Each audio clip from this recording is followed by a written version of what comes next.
Hello ഗോയ്സ്, അങ്ങനെ അവസാനം നമ്മുടെ ട്രക്കിങ് സ്റ്റാർട്ട് ചെയ്തു. ഇസൂട്ടൻ ഇതുപോലെ ഏറി തന്നെ നിൽക്കുമായിരുന്നു. അവന് ഭയങ്കരമായിട്ട് ഇഷ്ടപ്പെട്ടു എന്ന് തോന്നുന്നു. അങ്ങനെ നമ്മൾ ആദ്യം നമ്മുടെ ഈ മാൻകൂട്ടത്തിനെ തന്നെയൊക്കെ കണി കണ്ടുണർന്നു. ഇക്കു സൈഡ് സീറ്റിൽ കയറി ഇരിപ്പുണ്ടായിരുന്നു, എനിക്ക് സൈഡ് സീറ്റ് തന്നില്ല. നമ്മൾ ആദ്യം കാണുന്നത് ഇതുപോലെ ഒരു ആനക്കുട്ടിയായിരുന്നു. നല്ലൊരു സീനറി ആയിരുന്നു കേട്ടോ, നല്ല ഭംഗിയുണ്ടായിരുന്നു. എനിക്ക് ഇത്ര അടുത്ത് ഞാൻ ആദ്യമായിട്ടായിരുന്നു കാണുന്നത്. പിന്നെ അവിടെ നിന്ന് നമ്മൾ പോയി കരഞ്ഞു കൂവി ഞാൻ ആ സൈഡ് സീറ്റ് മേടിച്ചെടുത്തു. അപ്പം നമ്മൾ ഈ മയിലിനെയും സാമ്പാടിയറിനെയൊക്കെ കണ്ടു. പിന്നെ ഉൾക്കാട്ടിലേക്ക് കുറച്ചുകൂടി പോയപ്പോഴാണ് പിന്നെ ഇതുപോലെ കുരങ്ങിനെയും മാൻകൂട്ടവും ആനയും തന്നെയായിരുന്നു മെയിൻ. അപ്പം ആനയെ കണ്ടതിൻ്റെ എക്സ്പ്രഷൻ ആട്ടോ അത്.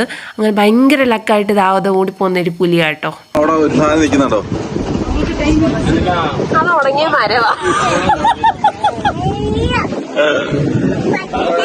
അങ്ങനെ ഇതുപോലുള്ള മണ്ടത്തരത്തിൻ്റെയും പൊട്ടത്തരത്തിൻ്റെയൊക്കെ അവസാനം ഇതുപോലൊരു മനോഹരമായ കാഴ്ചയൊക്കെ കണ്ടിട്ട് ഞങ്ങളുടെ ട്രെക്കിംഗ് അങ്ങ് അവസാനിപ്പിച്ചു. ഒരു 5:30 ആയപ്പോഴത്തേക്ക് ഞങ്ങൾ തിരിച്ചെത്തി. ബാക്കി വിശേഷം അടുത്ത പാട്ടിൽ.